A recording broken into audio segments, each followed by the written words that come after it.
જય માતાજી મિત્રો, સ્વાગત છે તમારું અમારી યુટ્યુબ ચેનલમાં। મિત્રો, વાસ્તુશાસ્ત્રમાં મોરપીંછનો ખૂબ જ વધુ મહત્વ આપવામાં આવ્યું છે। વાસ્તુશાસ્ત્ર અનુસાર મોર પંખને ઘરમાં રાખવું એ ઘણું શુભ કહેવાય છે। તે જ્યાં પણ હોય ત્યાંની નકારાત્મક ઉર્જાનો નાશ કરે છે। શાસ્ત્રોમાં મોરપીંછને સુખ સમૃદ્ધિનું પ્રતીક માનવામાં આવે છે। ખૂબ ચમત્કારિક હોવા ઉપરાંત તે ઘરના વાસ્તુ દોષોને દૂર કરવામાં પણ મદદગાર છે। પરંતુ વાસ્તુશાસ્ત્રમાં મોરપિંહને ઘરમાં રાખવાના નિયમો જણાવવામાં આવ્યા છે। ઘરમાં રાખતી વખતે આ નિયમોનું પાલન કરવું જોઈએ તો જ તેની સકારાત્મક અસર જોવા મળશે। વાસ્તુશાસ્ત્રમાં મોરનો પીછું રાખવાની સાચી દિશા અને સ્થાન વિશે જણાવવામાં આવ્યું છે। જો તમે તેને ઘરમાં રાખો છો તો તેનાથી ઘરની અંદરની નકારાત્મક ઉર્જા દૂર થાય છે। ઘરમાં મોરપીંહ રાખવાના ઘણા ફાયદા છે, પરંતુ તેનો સૌથી વધુ ઉપયોગ ધન અને સંપત્તિને આકર્ષવા માટે થાય છે।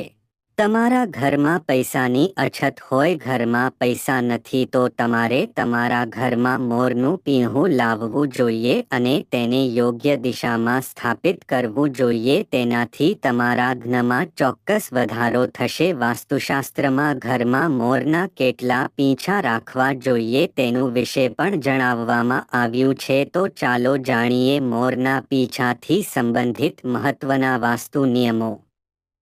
મિત્રો, સૌપ્રથમ આપણે મોરના પીંહાના ધાર્મિક મહત્વ વિશે જાણીએ। શા માટે આપણા પ્રાચીન શાસ્ત્રોમાં મોરના પીંછાને આટલું મહત્વ આપવામાં આવ્યું છે?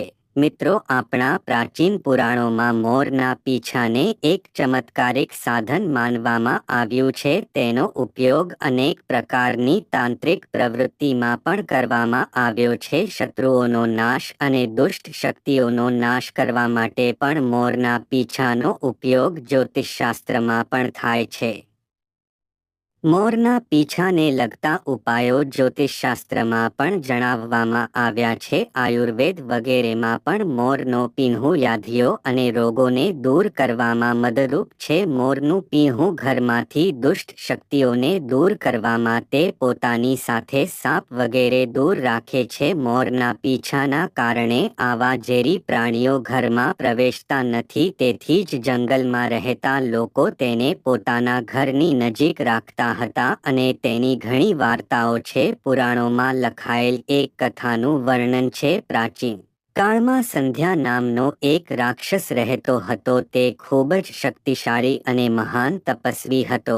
ગુરુ શુક્રાચાર્ય પાસેથી જ્ઞાન મેળવ્યા બાદ સંધ્યાએ દેવતાઓને પોતાના શત્રુ માનવા માંડ્યા। તેણે બ્રહ્માદેવ અને ભગવાન શિવ પાસેથી વરદાન મેળવ્યો અને તે ખૂબ જ શક્તિશાળી બની ગયો અને પછી તેને સ્વર્ગ પર આક્રમણ કર્યું અને ઘણા દેવોને પ્રતાડિત કર્યા। પછી રાક્ષસને હરાવવા માટે દેવતાઓએ એક યોજના બનાવી અને તે માટે તેમણે મોરની મદદ લીધી। તમામ દેવતાઓ અને નવગ્રહો મોરના પીંછામાં બેઠા હતા, જેના કારણે મોર ખૂબ જ શક્તિશાળી અને વિશાળ બની ગયો હતો। તેણે સંધ્યા અસુર પર હુમલો કર્યો। આ યુદ્ધમાં સંધ્યા અસુરનો વધ થયો અને દેવતાઓએ પોતાનું સર્વોપરી પાછું મેળવ્યું। બધા દેવતાઓએ મોરની સ્તુતિ કરી અને તેને પૂજનીય હોવાનો વરદાન આપ્યું। ત્યારથી તે મોરને ખૂબ જ પવિત્ર માનવામાં આવે છે। જ્યાં પણ મોરનું પીછું હોય ત્યાં નવગ્રહોની કોઈ અશુભ અસર નથી થતી। મિત્ર, માત્ર ઋષિમુનિઓ અને દેવતાઓ જ નહીં, પણ ભગવાન શ્રી કૃષ્ણ પણ મોરની સ્તુતિ કરે છે। ભગવાન શ્રી કૃષ્ણએ મોરની શ્રેષ્ઠતાનો પુરાવો પણ આપ્યો છે। પોતાના મુગટમાં મોરનું પીછું ધારણ કરે છે। મોરના પીંછા વિના ભગવાન શ્રી કૃષ્ણ ક્યાંય જતા નથી। શ્રી કૃષ્ણ કહે છે કે મોર શાંતિ અને પ્રેમ, સુખ અને સમૃદ્ધિનું પ્રતીક છે। તે મોરનું પીછું માણસને નકારાત્મક શક્તિ વધી રક્ષણ કરે છે। પુરાણોમાં મોરને વિવિધ દેવી દેવતાઓના પ્રતીક તરીકે દર્શાવવામાં આવ્યો છે। માં લક્ષ્મી, દેવી સરસ્વતી, ભગવાન શ્રી ગણેશ, ભગવાન કાર્તિકે આવા અનેક દેવી દેવતાઓનો સંબંધ મોર સાથે જોડાયેલો છે. માં લક્ષ્મી એ દેવી છે જે સંપત્તિ અને સમૃદ્ધિ આપે છે. મહાલક્ષ્મીને મોરના પીંછા ખૂબ જ પ્રિય છે. માં લક્ષ્મી પાસે મોરનું પીછું રાખવાથી માં લક્ષ્મી પ્રસન્ન થાય છે. સરસ્વતીને ત્યાં મોર હોય છે, તેથી તે વિદ્યાર્થીઓએ મોરનું પીહ પોતાની સાથે રાખવું જોઈએ. જો આપણે મોરના પીંછાને વાંસળીમાં નાખીને આપણા ઘરમાં રાખીએ તો તેનાથી પરિવારમાં સુખ શાંતિનો વાતાવરણ બને છે. મિત્રો, આપણું ઘર એક મંદિર જેવું છે. જો તેમાં રહેતા સભ્યો એકબીજાની સાથે લડવા લાગે તો પછી આ મંદિર યુદ્ધના મેદાન જેવું બની જાય છે. એવું લાગે છે કે કર્મ, પરેશાનીઓ અને ઝઘડાઓ માટે ઘણા કારણો હોઈ શકે છે, પરંતુ સૌથી મોટું કારણ ઘરમાં નકારાત્મક ઉર્જાનો પ્રવેશ છે. પરંતુ આ નકારાત્મક ઉર્જા ક્યાંથી આવે છે? આ નકારાત્મક ઉર્જા દૂર કરવા માટે શું ઉપાય છે? જો ઉપાયો કરવા જોઈએ. વાસ્તુશાસ્ત્ર મુજબ દરેક ઘરમાં ઘણી એવી વસ્તુઓ હોય છે જે નકારાત્મક ઉર્જા ફેલાવે છે. આ વસ્તુઓ વગર આપણું ઘર ચાલી શકતું નથી. આપણે આ વસ્તુઓ ઘરમાંથી બહાર ના કરી શકીએ, પરંતુ તેને નકારાત્મક ઉર્જામાંથી બહાર કાઢવા માટે ઉપાય કરી શકીએ છીએ. આ માટે આપણે મોર પિતાનો ઉપયોગ કરવો જોઈએ. 3 મોર પિહાલો અને તેને તમારા ઘરના મુખ્ય પ્રવેશ દ્વાર પાસે હવામાં જોરથી હલાવો. આનાથી તમારા ઘરની અંદરની નકારાત્મક ઉર્જા દૂર થઈ જશે. જો તમે દરરોજ સવારે આ કરો તો તમારા ઘરની અંદરની નકારાત્મક ઉર્જા ધીમે ધીમે દૂર થશે અને તમારા ઘરમાં એક સકારાત્મક વાતાવરણ બનશે. આ વાતને ધ્યાનમાં રાખીને આજે અમે તમને જણાવીશું કે ઘરમાં એવી કઈ 3 જગ્યાઓ છે જ્યાં તમારે મોર પીંછા રાખવા જોઈએ, અને જો તમે આ સ્થાનો પર મોર પીંછા રાખો તો તમારા ઘરમાં મહત્તમ સકારાત્મક ઉર્જા જળવાઈ રહેશે. સૌપ્રથમ કામ એ છે કે ઘરમાંથી નકારાત્મક ઉર્જા દૂર કરો. જો ઘરમાં નકારાત્મક ઉર્જા હોય અને પરિવારના સભ્યોની પ્રગતિમાં અવરોધો આવે, જો ઘરનું બાંધકામ ચાલી રહ્યું છે, તો ભગવાન શ્રી ગણેશની મૂર્તિ તમારા મુખ્ય દરવાજાની ઉપર રાખો અને મૂર્તિની બંને બાજુએ મોરના પીંછા રાખજો. તમારો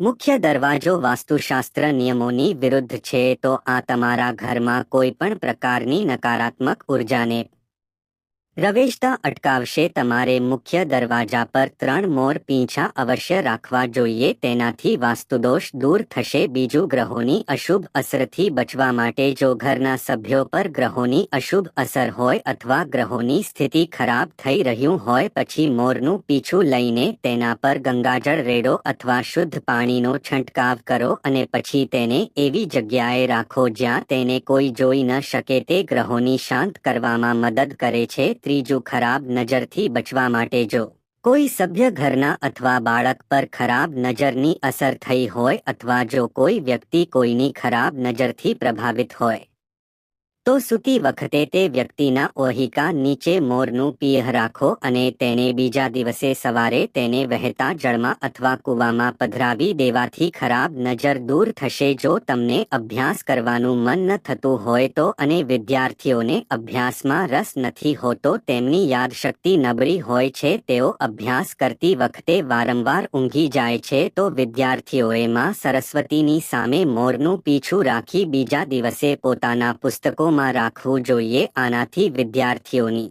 એકાગ્રતામાં વધારો થશે અને માં સરસ્વતીના આશીર્વાદ રહેશે. મિત્ર, અનિષ્ટથી મુક્તિ અપાવવાનો 5મો ઉપાય છે જો કોઈ દુશ્મન જાણી જોઈને તમારા પર હુમલો કરે છે, જો કોઈ તમને પરેશાન કરી રહ્યો છે અને તમને વારંવાર નુકસાન પહોંચાડવાનો પ્રયાસ કરે છે, તો મંગળવારે હનુમાનજીના મસ્તક પરનો સિંદૂર મોર પીંછા પર લગાવો અને સવારે સ્નાન કરી આવીને તેને વહેતા પાણીના પ્રવાહમાં અથવા કૂવામાં નાખી દો.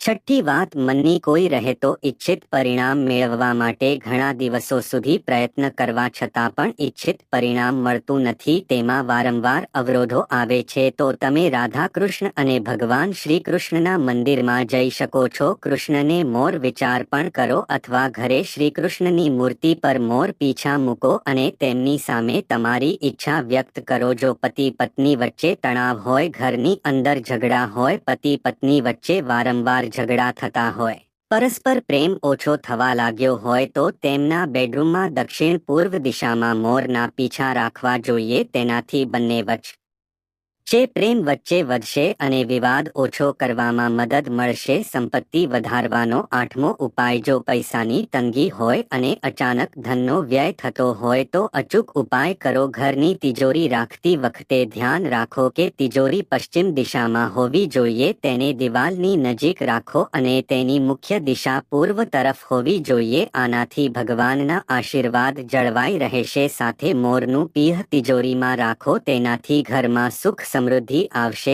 અને પૈસાની તંગી નહીં અનુભવાય. જો તમે કોઈ સમસ્યાનો સામનો કરી રહ્યા હોવ તો દક્ષિણ પૂર્વ ખૂણામાં મોરના 2 પીંછા લગાવો. ઘરની એટલે કે દક્ષિણ પૂર્વ દિશામાં શુક્લ પક્ષમાં તમારી કમરથી ઉપર ખભાની ઊંચાઈએ. ટૂંક સમયમાં તમને ધન પ્રાપ્તિની નવી તકો મળવા લાગશે. તમે કોઈ પણ શુભ દિવસે મોરનું પીછું ધારણ કરી શકો છો અને તેને ઘરની એવી જગ્યાએ મૂકો જ્યાંથી પસાર થતા લોકોને તે સૌથી વધુ દેખાય. વાસ્તવમાં મોરનું પીંછા નકારાત્મક ઉર્જાને શોષી લે છે, તેથી તમારે તેને એવી જગ્યાએ લગાવવું જોઈએ જ્યાં તે દરેક જોઈ શકે. તો મિત્રો, હું આશા રાખું છું કે ઉપાય ચોક્કસપણે તમારા માટે જ નહીં પરંતુ તમારા પરિવારના સભ્યોના જીવનમાં પણ ખુશી અને સમૃદ્ધિ લાવશે. તો મિત્રો, આજની વાર્તા તમને કેવી લાગી તે કોમેન્ટ કરીને જરૂર જણાવજો અને જો સારી લાગી હોય તો વિડીયોને લાઇક અને શેર કરજો તથા અમારી ચેનલને સબસ્ક્રાઇબ પણ જરૂરથી કરી લેજો. જય શ્રી કૃષ્ણ. હર હર મહાદેવ.